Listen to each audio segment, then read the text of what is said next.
നമ്മൾ പലപ്പോഴും ഇന്ത്യയുടെ കാര്യത്തിൽ തൊലിയുടെ നിറത്തിൻ്റെ കാര്യം പറയുമ്പോൾ അത് റേസസ് ആണെന്ന് തെറ്റിദ്ധരിക്കാറുണ്ട്. ഇപ്പോൾ നടക്കുന്ന ശാരദാ മുരളീധരൻ്റെ ആ സ്റ്റേറ്റ്മെൻറ്റിൽ നമ്മൾ കാണുന്നത് ഇത് തന്നെയാണ്. അതിൽ ഒരുപാട് പേര് വന്നിട്ട് ലോകത്ത് എല്ലാ സ്ഥലത്തും നടക്കുന്നത് പോലെയുള്ള റേസസ് ആണ് ഇവിടെ നടക്കുന്നത്. പക്ഷേ ഇത് റേസസും അല്ല, കളറിസും അല്ല.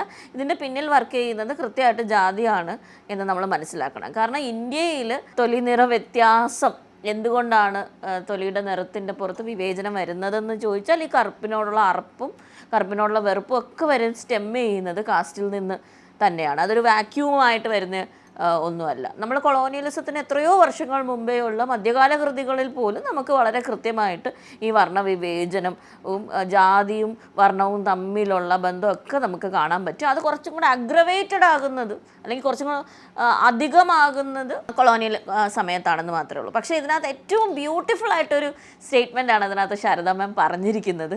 ഐ ഓൺ മൈ ബ്ലാക്ക്നെസ് എന്ന്. ഞാൻ എൻ്റെ കറുപ്പിനെ അംഗീകരിക്കുന്നു എന്നല്ല, ഞാൻ എൻ്റെ കറുപ്പിനെ ചേർത്ത് പിടിക്കുന്നു എന്നുള്ള അതൊരു ഗംഭീര സ്റ്റേറ്റ്മെൻ്റ് ആയിട്ട് എനിക്ക് തോന്നി. അങ്ങനെ നമ്മൾ ചിന്തിക്കാൻ നമുക്ക് പറ്റുള്ളൂ. ഇപ്പം നമ്മൾ ലോകത്ത് ടോപ്പ് 5 മോഡൽസിനെ എടുത്ത് നോക്കിയാൽ അതിനകത്ത് 2 പേർ കറുത്തവർഗ്ഗക്കാരികളാണ്, ഒരാളൊരു മെക്സിക്കനാണ്. പക്ഷെ നമ്മൾ ആ ഒരു സ്ഥിതിയിലേക്ക് നമ്മൾ എത്തിയിട്ടില്ല. ഇന്നുൾപ്പെടെയുള്ള ചാനൽ ചർച്ച കോലാഹലങ്ങളിൽ വന്ന് വാതോരാതെ കറുപ്പിന് വേണ്ടി വാദിക്കുന്നവരും നാളെ അവരുടെ മക്കളുടെ കല്യാണം വരുമ്പോൾ അല്ലെങ്കിൽ അവരുടെ സ്വന്തം കല്യാണം വരുമ്പോൾ വെളുത്ത വധുവിനെ ആവശ്യമാണ് എന്ന് പറഞ്ഞ് മാട്രിമോണിയൽ ആഡ് ഇടുന്ന വിരോധാഭാസം കാണുന്ന സ്ഥലവും കൂടിയാണ്. എന്നിട്ട് അവർ പറയുകയും ചെയ്യും അതൊക്കെ നമ്മുടെ പ്രിഫറൻസ് അല്ലേ എന്ന് സോഫിസ്റ്റിക്കേറ്റഡ് ആയിട്ടുള്ള രീതിയിൽ ജാതിയെയും ഈ ജാതിയിൽ അടിസ്ഥാനമായിട്ടുള്ള അതിൽ നിന്ന് എമേർജ് ചെയ്യുന്ന കളറിസത്തിനെയും ഊട്ടി ഉറപ്പിച്ചുകൊണ്ട് തന്നെ അവർ മുമ്പോട്ട് പോകും നമുക്ക് കാണാൻ പറ്റും. പക്ഷേ ഇവിടെ കളറിസം പോലെ തന്നെ നമ്മൾ മനസ്സിലാക്കേണ്ട കാര്യമാണ് ഇവിടെ ജെൻഡർ കൃത്യമായിട്ട് വർക്ക് ചെയ്യുന്നുണ്ട്. കറുത്ത നിറമുള്ള ഒരു ആണിനെ പോലെ അല്ല കറുത്ത നിറമുള്ള ഒരു സ്ത്രീയെ കേരള സമൂഹവും ഇന്ത്യൻ സമൂഹവും കാണുന്നത്. അതുകൊണ്ടാണ് നമ്മൾ തമിഴ്നാട്ടിലാണെങ്കിലും ഇപ്പോൾ കേരളത്തിലാണെങ്കിലും കുറഞ്ഞ തോതിലെങ്കിലും കറുത്ത നിറമുള്ള നായകന്മാരെ നമുക്ക് ആക്സെപ്റ്റ് ചെയ്യാം. അപ്പോൾ കറുത്ത നിറമുള്ള വിനായകനെ നമ്മൾ കാണുന്നുണ്ട്, അദ്ദേഹത്തിൻ്റെ സിനിമകൾ വിജയിക്കുന്നുണ്ട്. അത് ബാക്കിയുള്ള സവർണ ഹീറോസ് അല്ലെങ്കിൽ വെളുത്ത നിറമുള്ള ഹീറോസിന് അത്രയുമെന്ന് പറയുന്നില്ല. എങ്കിൽ കൂടെ നമുക്കൊരു എക്സെപ്ഷൻ ആയിട്ടെങ്കിലും ഒരു മണികണ്ഠാചാര്യയെ കാണാൻ പറ്റും, ഒരു ധനുഷിനെ കാണാൻ പറ്റും, ഒരു വിനായകനെ കാണാൻ പറ്റും. എത്ര ഡാർക്ക് ഹീറോയിൻസ് നമുക്കുണ്ട്. അല്ലെങ്കിൽ ഇനി ഒരു ഡാർക്ക് ഹീറോയിനെ ആവശ്യപ്പെടുന്ന ഒരു സ്ക്രിപ്റ്റ് ആണെങ്കിൽ വെളുത്ത നിറമുള്ള ഒരു ഹീറോയിനെ വിളിച്ചിട്ട് ബ്രൗൺ പെയിൻ്റ് അടിച്ചിട്ട് കറുപ്പിച്ച് അവതരിപ്പിക്കും. നമ്മൾ ഇപ്പോൾ രാച്ചിയമ്മയുടെ ക്യാരക്ടറിലൊക്കെ നമ്മൾ കണ്ടതാണ് പാർവതിയെ ഡാർക്കാക്കി ചെയ്യുന്നത്. അത് ഒരുപാട് രേഖാരാജ് ഉൾപ്പെടെയുള്ള ഒരുപാട് ദളിത് ഫെമിനിസ്റ്റുകൾ അത് ചൂണ്ടിക്കാണിക്കുകയും ചെയ്തു. എന്നിട്ടും ആ പ്രവണത കുറഞ്ഞു. കമ്മട്ടിപ്പാടത്തിൽ വീണ്ടും ഷോമി എന്നാണെന്ന് തോന്നുന്നു ആക്ടറുടെ പേര്, അതും കേരളത്തിൽ നിന്ന് പോലുമല്ല വെളിയിൽ നിന്നുള്ളൊരു ആക്ട്രസിനെ കൊണ്ടുവന്നിട്ട് ഇതുപോലെ തന്നെ ഇന്ത്യയുടെ കാര്യത്തിൽ പറയുകയാണെങ്കിൽ ബ്രൗൺ ഫേസ് എന്ന് പറയുന്നത് നമ്മുടെ തൊലി നിറത്തിനേക്കാളും ഡാർക്കായിട്ട് ചിത്രീകരിക്കുന്നത് പർട്ടിക്കുലർലി ദളിത് ക്യാരക്ടേഴ്സിനെ പോർട്രേ ചെയ്യുമ്പോൾ അല്ലെങ്കിൽ ദളിത് ക്യാരക്ടേഴ്സിനെ കാണിക്കുമ്പോൾ ഡാർക്കായിട്ടേ കാണിക്കാമുള്ളൂ എന്നുള്ളത്. അത് എന്നൊരു ദളിത് മാർക്കർ പോലെയാണ്. ദളിതുകളെ സൂചിപ്പിക്കണമെങ്കിൽ ഇന്നയാൾ ദളിതാണെന്ന് കാണിക്കണമെങ്കിൽ അയാളെ കുറേ കൂടെ ബ്രൗൺ അല്ലെങ്കിൽ ഡാർക്ക് ബ്രൗൺ പെയിൻ്റ് അടിച്ച് അയാൾ ദളിതാകും. ഇത് പല സിനിമകളിൽ പട എന്ന് പറഞ്ഞ സിനിമയിൽ ഉൾപ്പെടെ ദളിത് ക്യാരക്ടേഴ്സിനെ റെപ്രസെൻ്റ് ചെയ്യുമ്പോൾ ദളിത് എന്ന് പറഞ്ഞില്ലെങ്കിലും ദളിതാണെന്ന് സൂചിപ്പിക്കാൻ വേണ്ടി ഈ ഡാർക്ക് കളർ ഫൗണ്ടേഷൻ അപ്ലൈ ചെയ്ത് വിടുന്നത് നമുക്ക് കാണാം. എന്നാൽ ആക്ച്വലി ആ തൊലി നിറമുള്ള ഒരാളെ കാസ്റ്റ് ചെയ്യുന്നില്ല, ആക്ച്വലി ആ തൊലി നിറമുള്ള ഒരു സ്ത്രീയെ ഒട്ടുമേ കാസ്റ്റ് ചെയ്യുന്നില്ല. അങ്ങനെ ഒരു നടിയെ പോലും നമുക്ക് കാണാൻ വളരെ വളരെ ഡിഫിക്കൽട്ടായിരിക്കും. ഇത് തന്നെ നമുക്ക് മുക്കുവ കമ്മ്യൂണിറ്റിയിലുള്ള സ്ത്രീകളെ പ്രതിനിധാനം ചെയ്യുമ്പോഴും തന്നെ നമുക്ക് കാണാൻ പറ്റും.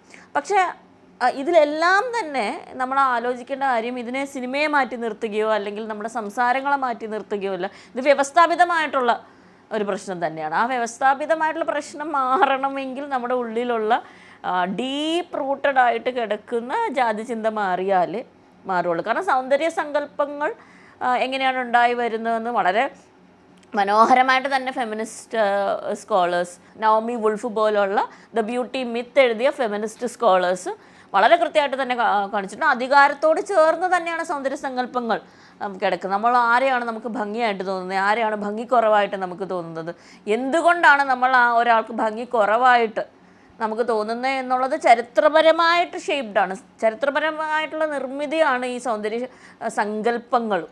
ഈ കറുത്ത നിറം ഒരു പ്രശ്നമാകുന്നത് വെളുപ്പിനെ ആരാധിക്കുന്നവൻ്റെ കണ്ണിലാണ്.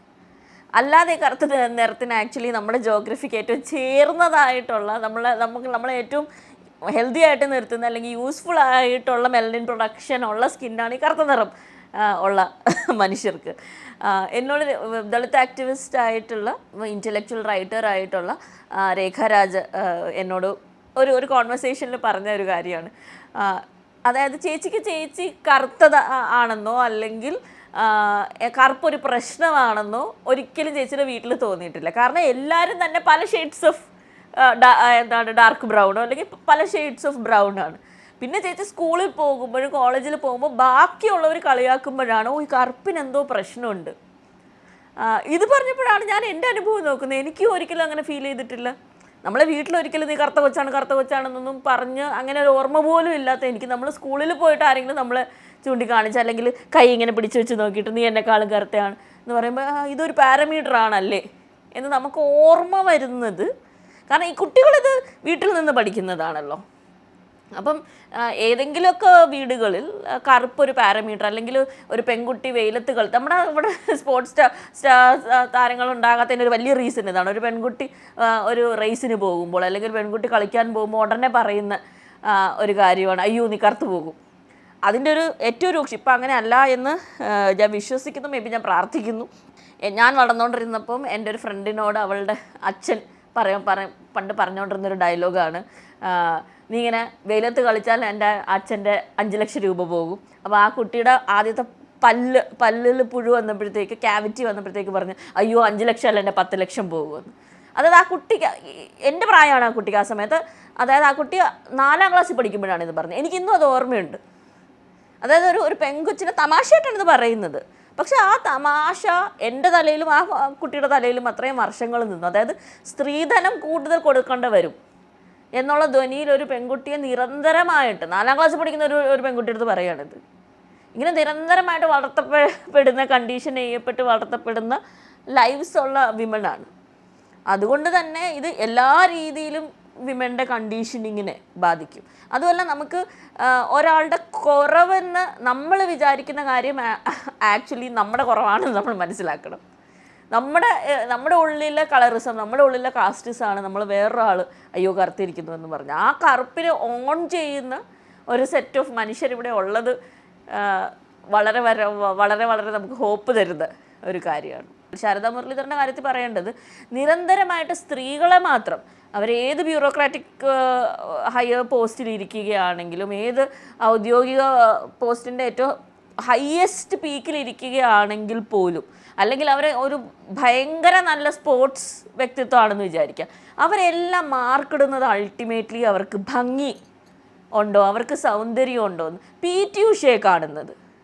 ഞാൻ വളർന്നുകൊണ്ടിരിക്കുമ്പോൾ ഞങ്ങളുടെ എല്ലാം ഭയങ്കര ഇൻസ്പിറേഷനാണ് PT ഉഷ. പക്ഷേ അപ്പോഴും എൻ്റെ ക്ലാസ്സിലൊരു സാറ് പറയുകയാണ് എനിക്ക് PT ഉഷയെക്കാളും ഇഷ്ടം ഷൈനി വിൽസ് തന്നെയാണ്, അവരുടെ ഷൈനൊന്നും ഇത്രയും വർഷമായിട്ട് കുറഞ്ഞിട്ടില്ലല്ലോ.